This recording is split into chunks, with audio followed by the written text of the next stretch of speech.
नमस्कार, आप देख रहे हैं श्री माँ वैष्णो देवी प्रेस क्लब कटरा और बात करूं जहां एक और नेशनल ब्रेस्ट कैंसर मंथ के ऊपर अवेयरनेस कैंप अभी लगाए जा रहे हैं और हर अलग अलग हॉस्पिटल्स के द्वारा लोगों को इसके ऊपर जागरूक भी किया जा रहा है। मैं बात करूं तो माता Vaishno Devi Narayana super speciality hospital के डॉक्टर राजीव सैनी मेरे साथ मौजूद है। डॉक्टर साहब, शुरुआत में करूं तो आज की डेट में ब्रेस्ट कैंसर एक बड़ा ज़्यादा कॉमन वर्ड हो चुका है। कहीं न कहीं थोड़ा बहुत लोगों में इस चीज़ को लेकर डर भी रहता है, ख़ासतौर से महिलाओं की अगर मैं बात करूँ। और एज फैक्टर, क्या ये 40 प्लस जो महिलाएँ हैं, उन्हीं को होगा या फिर जो छोटी महिलाएँ एज की जो महिलाएँ हैं, उन्हें भी ये लक्षण पाए जाएँगे? देखिए, जो ब्रेस्ट कैंसर है आजकल भारत की बात करें तो फीमेल्स में होने वाले कैंसर में ये नंबर 1 कैंसर है और किसी भी कैंसर से होने वाले डेथ में भी ये नंबर 1 है फीमेल्स में। तो इसलिए ब्रेस्ट कैंसर के बारे में जानना बहुत ही ज़्यादा आवश्यक हो जाता है, खासकर फीमेल्स के लिए। जहाँ तक एज की बात है, यस, आफ्टर 60 ईयर्स जो इसका इंसिडेंस है फीमेल्स में होने का वो बहुत बढ़ जाता है, लेकिन ऐसा नहीं है कि जो यंग फीमेल्स हैं उनमें ब्रेस्ट कैंसर नहीं हो सकता। ठीक है, हमने as young as 23-24 years old female में भी ब्रेस्ट कैंसर होते देखा है। बट थोड़ा सा ग्रुप इस तरह से डिफरेंट हो जाता है कि जो एल्डरली पेशेंट होते हैं आफ्टर 60 ईयर्स, उनके जो रिस्क फैक्टर होते हैं वो स्लाइटली डिफरेंट होते हैं एज़ कम्पेयर टू जो यंग पेशेंट होते हैं, उनके रिस्क फैक्टर स्लाइटली डिफरेंट रहते हैं। तो इसलिए ये जानना बहुत ज़रूरी है कि यंग फीमेल कोई लंप है ब्रेस्ट में तो आप ये कह के इग्नोर नहीं कर सकते कि कैंसर नहीं हो सकता।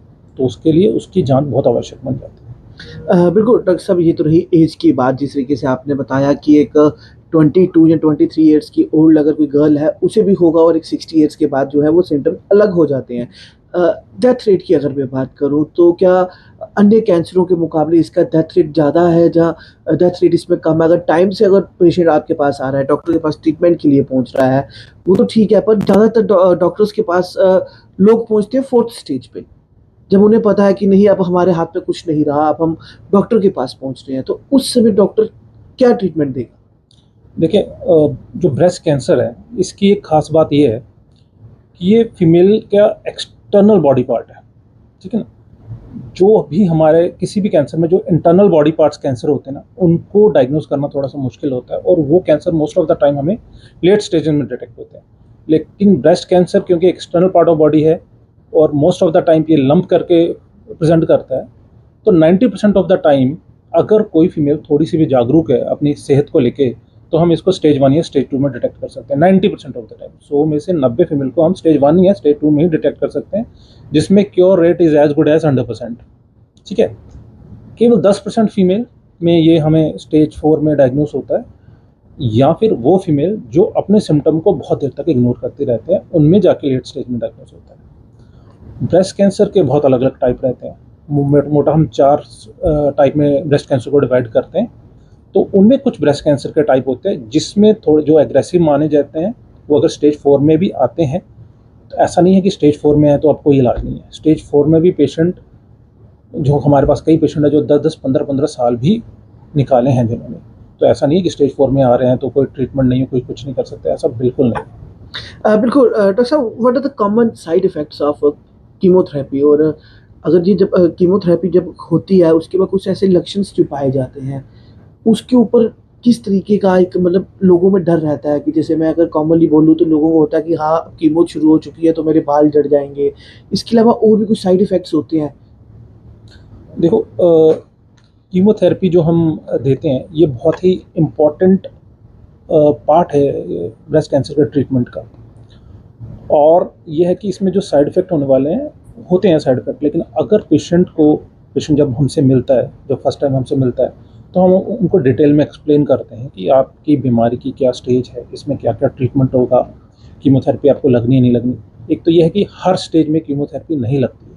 बहुत अर्ली स्टेज में वो स्टेज 1 में हो, अच्छा ब्रेस्ट का अच्छा सा सब टाइप हो, तो ऐसे पेशेंट्स में हम कीमोथेरेपी अवॉइड कर सकते हैं।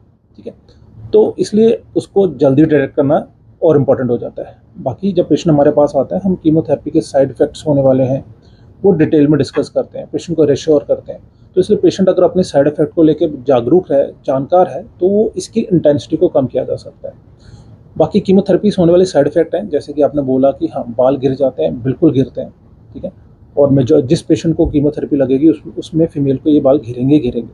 बट ऐसा नहीं है कि बाल घिर गए उसके बाद वापस नहीं आएँगे। जैसे ही आपका ट्रीटमेंट खत्म होगा, विदिन 15 डेज़ टू 1 मंथ आपके बाल आना शुरू हो जाते हैं, और आफ्टर 2-3 मंथ जैसे बाल आपके ट्रीटमेंट से पहले वैसे के वैसे हो जाते हैं। बिल्कुल डॉक्टर साहब, कितना ज़्यादा प्रिपेयर रहना चाहिए एक पेशेंट को, ख़ास तौर से इमोशनल हो या फिज़िकल हो, जब उसका ट्रीटमेंट का जो दौर है, चाहे वो 2 महीने या 3 महीने का, या जितना भी ट्रीटमेंट का दौर है, जैसे कीमोथेरेपी की अगर हमने बात की, जहाँ मेडिसिन जो उसको रेगुलर लगी हुई है, उसमें कितना ज़्यादा प्रिपेयर रहना पड़ेगा एक पेशेंट को?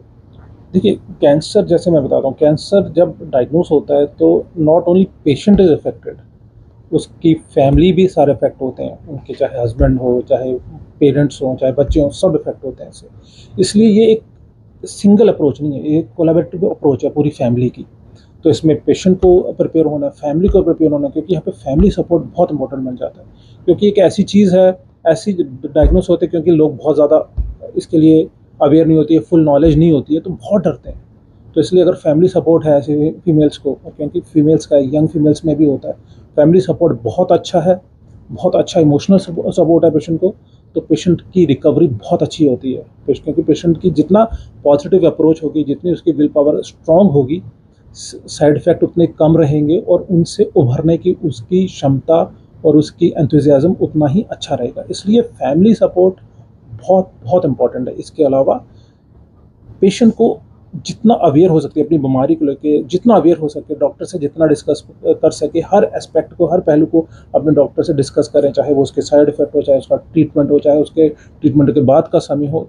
जो अगर उसको पूरी जानकारी होगी तो इतना डरने की बात नहीं रहेगी। बिल्कुल, मेरे साथ डॉक्टर राजीव सैनी जी मौजूद थे, और ब्रेस्ट कैंसर को लेकर जहाँ एक और लोगों में थोड़ी बहुत जो डर है, उसे ज़रूर आप लोगों को ख़त्म करना चाहिए। समय पर जाँच जो है वो अपने ज़रूर करवानी चाहिए। डॉक्टर साहब, what are the most common myths you can across about the breast cancer?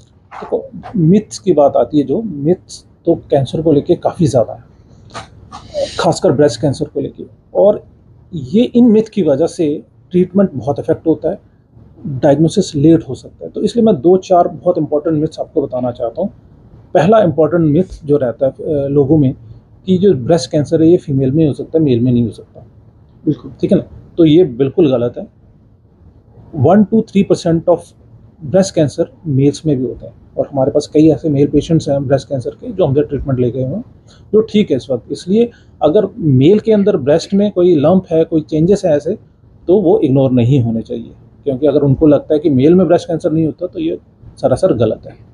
दूसरी इंपॉर्टेंट चीज़ होती है जो मैं सबको बताना चाहूँगा, मेरे पास हमसे हमारे पास बहुत सारे ऐसी फीमेल पेशेंट आती हैं लंप लेके, जो साल साल से लंप पड़ा हुआ उनको। तो हम पूछते हैं, भैया आपके लंप था तो आपने क्यों नहीं दिखाया? तो वो कहते हैं, ये इसमें तो मुझे दर्द ही नहीं होती। तो फिर मुझे लगा कोई इम्पोर्टेंट नहीं है। तो ये बहुत बड़ा इम्पोर्टेंट मिथ है। अगर किसी भी लंप में, ब्रेस्ट के अंदर कोई लंप है, अगर वो पेनफुल है, तो उसमें कैंसर के चांसेस केवल 10% है। और अगर वो पेनलेस है, अगर दर्द नहीं है, तो उसमें कैंसर के होने के चांसेस 90% है। तो इसलिए अगर किसी भी लंप में जहाँ पे दर्द नहीं है, ऐसा ब्रेस्ट में लंप है, तो उसमें कैंसर के रिस्क बहुत ज़्यादा है, इसलिए उसको इग्नोर नहीं कर रहे हैं। पेन वाले को आप इग्नोर कर भी दो तो कोई दिक्कत नहीं है, बट जो पेनलेस लंप है उसको बिल्कुल इग्नोर ना करें। तो ये एक बहुत बड़ा इंपॉर्टेंट मिथ है कि नहीं। तीसरा इंपॉर्टेंट मिथ जो मैं बताना चाहूँगा, लोग जब हमारे पास आते हैं, हम कहते हैं हम इसकी एक सुई की जाँच करेंगे जी, तो लोग उससे डर जाते हैं कि अरे इसमें जैसे ही सुई लगी तो ये तो फैल जाएगा। उस चक्कर में कई लोग बायोप्सी, जो जो हमारा पहला स्टेप है ब्रेस्ट कैंसर का टाइप जानने में, वो बहुत डिले हो जाता है। तो इसलिए इस मिथ की वजह से भी ट्रीटमेंट बड़े डिले होते हैं। तो बायोप्सी से कभी भी कैंसर स्प्रेड नहीं किया जाता, क्योंकि उसका करने का एक तरीका होता है, और वो बिल्कुल गाइडेंस में किया जाता है। कभी इमेजिंग गाइडेंस में किया जाता है, या कभी डॉक्टर्स को अगर बहुत अच्छे से पैल्पेट हो तो सीधा कर सकते हैं, तो उसमें बिल्कुल नहीं फैलता। या कुछ लोग कहते हैं कि भाई सर्जरी के बाद कैंसर, सर्जरी कराएंगे तो कैंसर फैल जाएगा, ऐसा नहीं है। सर्जरी कराएंगे तो कैंसर फैलेगा नहीं, कैंसर जड़ से निकल जाएगा।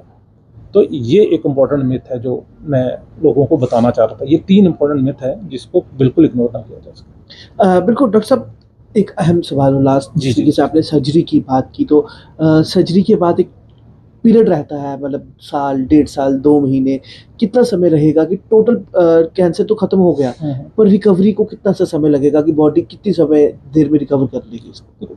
कैंसर की सर्जरी या ट्रीटमेंट से रिकवरी पेशेंट 3 से 6 महीने के अंदर ही कर लेता है, ठीक है।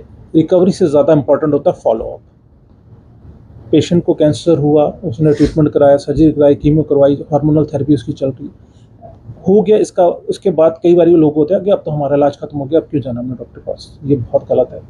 इसका एक गाइडलाइंस के अकॉर्डिंग एक हमारा फॉलोअप प्लान रहता है, जो हम पेशेंट को 5 साल, 8 साल, 10 साल तक भी फॉलो करते हैं। शुरू में जो फ्रिक्वेंट फॉलोअप होता है एवरी 3 मंथली, धीरे धीरे हम उसका ड्यूरेशन बढ़ाते जाते हैं, 4 मंथ, 6 मंथ, एनुअली कर देते हैं। तो उस फॉलोअप को भी बहुत इंपॉर्टेंट है। बाकी जहाँ रिकवरी की बात है, वो तो 3 to 6 मंथ में पेशेंट कम्प्लीटली रिकवर कर जाता है। जी। बिल्कुल, मेरे साथ डॉक्टर राजीव सैनी जी मौजूद हैं और ब्रेस्ट कैंसर को लेकर एक अहम जानकारी जो डॉक्टर साहब के द्वारा साझी की गई। उम्मीद है कि आप लोग भी इसे ज़रूर और ध्यान से सुनेंगे। अगर आपके भी परिवार में इस तरीके के किसी भी महिला के अंदर कोई भी लक्षण पाए जाते हैं, तो ज़रूर इसकी जाँच जो है वो पास के हॉस्पिटल में आकर करवा सकते हैं। मैं आपको नारायणा की अगर बात करूँ, तो श्री माता वैष्णो देवी नारायणा हॉस्पिटल के अंदर ख़ास तौर से मैमोग्राफी की अगर मैं बात करूँ, तो ये बिल्कुल निःशुल्क है, फ्री ऑफ कॉस्ट है और समय-समय पर जाँच जो है वो ज़रूर करवाते रहें। अपने और अपने परिवार का ध्यान ज़रूर रखें।